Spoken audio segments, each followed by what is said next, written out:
उपराज्यपाल ने बागे बहू में laser light and sound show के साथ म्यूजिकल वाटर फाउंटेन का उद्घाटन किया। पहली अभिनव परियोजना सांस्कृतिक विरासत का प्रदर्शन करेगी और जम्मू में पर्यटन को नई ऊंचाइयों पर ले जाएगी। आपको बता दें, उपराज्यपाल मनोज सिन्हा ने कहा कि इससे अर्थव्यवस्था को बढ़ावा मिलेगा और साथ ही कई लोगों को रोजगार के अवसर प्रदान होंगे। इस इलाके की सुंदरता से मोहित होकर कुछ थोड़ी देर को यहीं आराम करने लगे। जरा दूर पर सफेद चादर ओढ़े ऊंचा हिमालय, पास में हरी चुनरी पहने पहाड़ियां। कठुआ के जंडोर गांव के शहीद जवान अरुण सिंह काटल का तिरंगे से लिपटा पार्थिव शरीर सेना के वाहन में शनिवार तकरीबन 1:30 बजे उनके पैतृक गांव जंडोर पहुंचा। उनके अंतिम दर्शन के लिए हजारों क्षेत्रवासियों की भीड़ उमड़ पड़ी। गांव के तकरीबन 3 किलोमीटर लंबा सफर तय करके अंतिम यात्रा लखनपुर के शमशान घाट पहुंची, जहां सैन्य गार्ड ऑनर दिया गया। शहीद के पिता ने पार्थिव शरीर को मुख्य अग्नि दी। इस मौके पर केंद्रीय मंत्री डॉक्टर जितेंद्र सिंह, डोगरा स्वाभिमान संगठन के चेयरमैन चौधरी लाल सिंह, पूर्व मंत्री राजीव जसरोटिया, डीसी कठुआ, एसएसपी कठुआ और कई लोग मौजूद रहे। आकस्मिक जाहिर है परिवार के लिए भी ये क्षति झेलनी कोई सरल नहीं है, जैसे आपने दृश्य देखा। परंतु मुझे लगता है कि ये संदेश उन लोगों के लिए भी होना चाहिए जो शायद भारत में रहते हुए भी कभी कभी भारत माता के लिए शहीद होने वाले इन युवाओं के प्रति उस प्रकार की श्रद्धा अर्पित नहीं कर पाते, या अपने जाने अनजाने में कुछ इस प्रकार के कथन उनके मुख से निकलते हैं जो इन युवाओं की कुर्बानी तो इसके बजाय कि उसको श्रद्धांजलि दें, कहीं ना कहीं उसका तिरस्कार करने का कार्य करते हैं।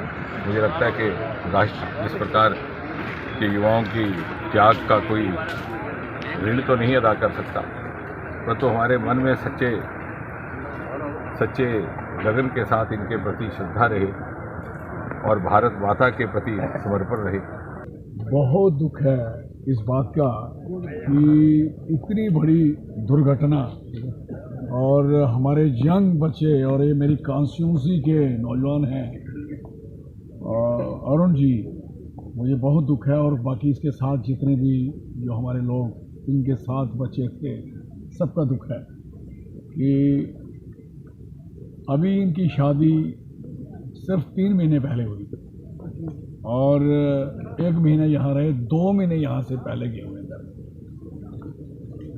और 6 साल सिर्फ अरसा हुआ इस नौजवान का सर्विस में। पेड़ बचेंगे तभी पर्यावरण भी बचेगा, लेकिन घग्वाल में जंगलों को खत्म करने की साजिश रची जा रही है।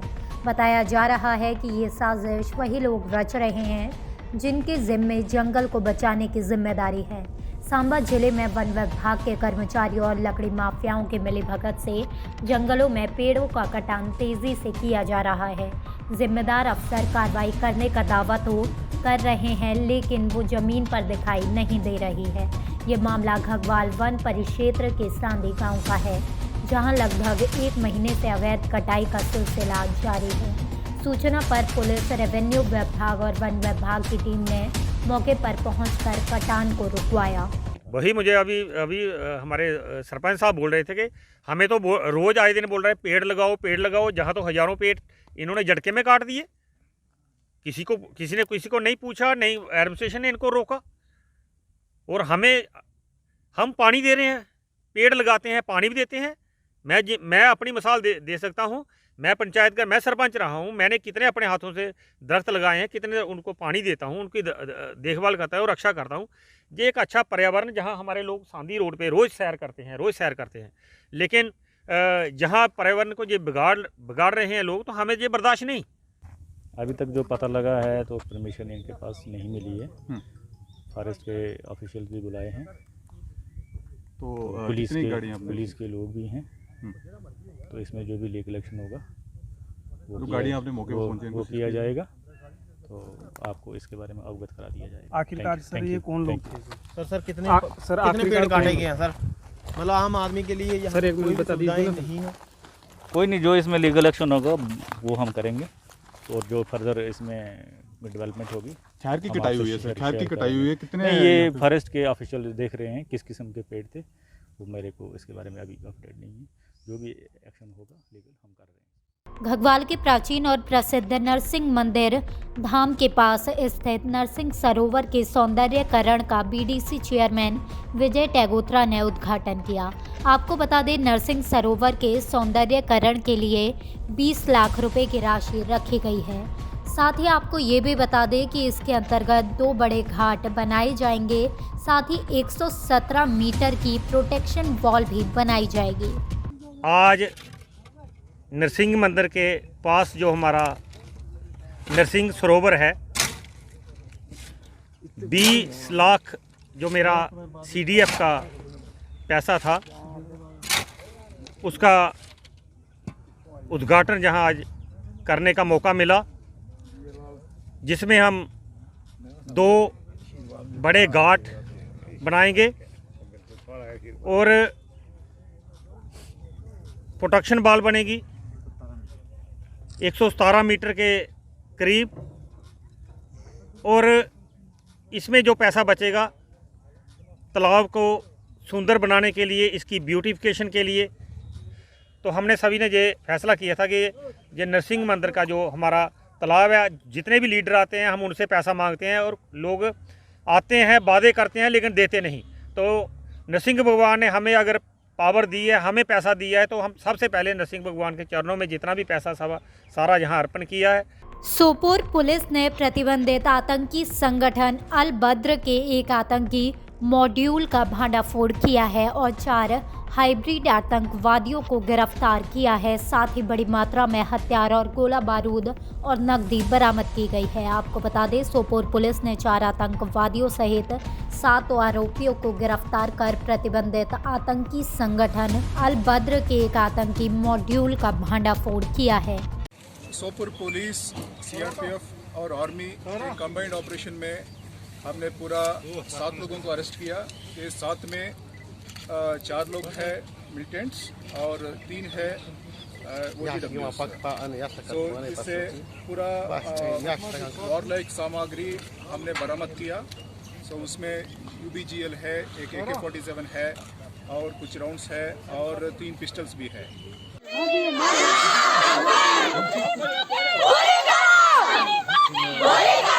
पिछले 3 माह से पेयजल उपलब्ध नहीं होने के कारण आज अशोकनपुरा मागम हंदवाड़ा के स्थानीय लोगों ने मागम हंदवाड़ा मार्ग को जाम कर दिया। मीडिया से बात करते हुए सामाजिक कार्यकर्ता शेख जमशीद ने कहा कि कोई भी अधिकारी यहां मामला देखने नहीं आया। उत्तरी कश्मीर के बांदीपोरा जिले के मतरेगाम गांव में भीषण आग लगने से 1-2 मंजिला आवासीय घर पूरी तरह जलकर खाक हो गया।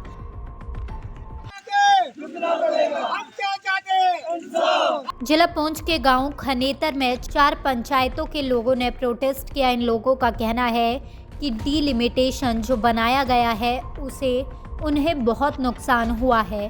खनेतर के लोगों के साथ DDC मेंबर चौधरी अब्दुल गनी भी मौजूद रहे। आज सरजमीन खनेतर पे एक प्रोटेस्ट रखा गया।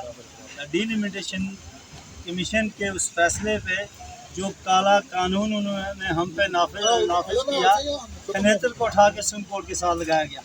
खनेतर यहाँ से 5 किलोमीटर है डिस्ट्रिक्ट हेडक्वार्टर से। हम कहते हैं अगर नया कोई यूनिट बनाना है वो इसलिए बनाया जाए कि जिसमें आवाम को फ़ायदा हो। यहाँ आवाम को फ़ायदा के बजाय यहाँ तो इनको नस्लों तक ये नुकसान जो है ये भरपाई नहीं हो पाएगी। उत्तरी कश्मीर के बांदीपोरा जिले के बनियारी गर्भी क्षेत्र में आंगनवाड़ी केंद्र का भवन ढह गया, जिससे बच्चे पीड़ित हैं। आपको बता दें, उनके माता पिता दहशत में हैं। स्थानीय लोगों का कहना है कि 2002 में उप स्टैंड सामग्री से भवन का निर्माण किया गया था, जिसमें ये कुछ वर्षों में ढह गया। रोजान प्रांग पूरा नाम क्या ना सईदा प्राब्लम ये जाए गई वुक तक आरन बीस गो तूत टाइम ग तमो बनो तमो थे अबेजान काल ओतर गई बह साहबस दिस साहबन पन साहबन लेटर लिखित दोपन हे तुम नीव ये क्या नीव तुह नीव यह नी R&B नी ब्लाकस बीड सबन दित लिखित अस यह बनमज कहें यह बनमज हमो R&B वालो R&B वालों कह जवाब दिन आंगनवाड़ी सेंटर अत बच्चे डीसी अनंतनाग ने कोकेरनाग में सिंखोल का निरीक्षण किया। आपको बता दें भूगोल विभाग KU की टीम के साथ बातचीत की गई, वहीं परिधि नियंत्रण के लिए आवश्यक दिशा निर्देश जारी किए गए। देखिए this is a very different kind of geological phenomena. अगर देखें तो एक बहुत बड़ा सिंक होल बना है जिसका 10 बाय 10 का डायमेंशन होगा और मैं स्पॉट पे कुछ विजिट हमने किया है। जितना भी नीचे वाला रॉक मटेरियल है वो पूरा सिंक हो चुका है और एक साइड पे ज़्यादातर हार्ड रॉक नज़र आ रही है, कुछ दूसरी साइड पे कुछ सॉफ्ट रॉक भी नज़र आ रही है। कल ऑलरेडी जो हमारे एक्सपर्ट्स हैं, चाहे वो फ्लड कंट्रोल के हों, इरीगेशन डिपार्टमेंट के हों, जल शक्ति के हों और हमारे जो जियोलॉजिस्ट हैं वो ऑलरेडी ऑन स्पॉट हैं। तो एक बार एज अ टेम्प्रेरी मेजर हम इसका जो पानी है, क्योंकि मुझे बताया गया कि लगभग 50 क्यूसेक्स के आसपास इसका डिस्चार्ज है जो काफ़ी ज़्यादा होता है, साथ वाले एरिया से इसको अभी हम डाइवर्ट कर रहे हैं और फिर इसकी एक पूरी साइंटिफिक जियोलॉजिकल स्टडी करवाकर भी आगे कोई कोर्स लिया जाए। बांदीपुरा में कल के आतंकवादी हमले में SPO जुबैर अहमद की हत्या के खिलाफ शनिवार शाम को कई स्थानीय युवाओं ने कैंडल मार्च निकाला। आपको बता दें कल शाम हुए इस हमले में 5 पुलिसकर्मी घायल हो गए थे, जिसमें एक सिपाही जुबैर अहमद ने जिला अस्पताल बांदीपुरा में दम तोड़ दिया था। हम इसकी बहुत निंदा करते हैं कि ये नहीं होना चाहिए, क्योंकि हमारे यहाँ जो भी हमारी भाई मर रहे हैं, कोई और नहीं मर रहा है, कोई फॉरेन का नहीं मर रहा है, हमारा ही भाई मर रहा है। हम इस बात का बहुत ही निंदा करते हैं क्योंकि ऐसा नहीं होना चाहिए। कश्मीर सर्वर फाउंडेशन के पश्चिमीकरण पर एक लंबी संगोष्ठी आयोजित की गई। आपको बता दें टाउन हॉल हमद्वारा में समाज के लिए एक अभिश्राप इस संगोष्ठी में एराइज कोचिंग अकेडमी, आकाश अकेडमी और अन्य संगठनों के छात्रों ने भाग लिया। भारतीय सेना द्वारा कश्मीर के युवाओं और बच्चों के लिए परिचयात्मक क्राव मागा मार्शल आर्ट का आयोजन किया गया। आपको बता दें भारतीय सेना द्वारा गुरेज के युवाओं में आत्मविश्वास जगाने के लिए नीरू में बेसिक्स क्राव मागा सेल्फ डिफेंस सिस्टम पर एक परिचयात्मक 2 दिवसीय सत्र आयोजित किया गया। Oceans academy arts and commerce Handwara की ओर से 12वीं कक्षा में प्रवेश पाने वाले छात्रों के पक्ष में एक छोटा सा समारोह आयोजित किया गया। ये समारोह इमरान अहमद, शौकत अहमद, रिफत मैम और मिस शाही की उपस्थिति में आयोजित किया गया।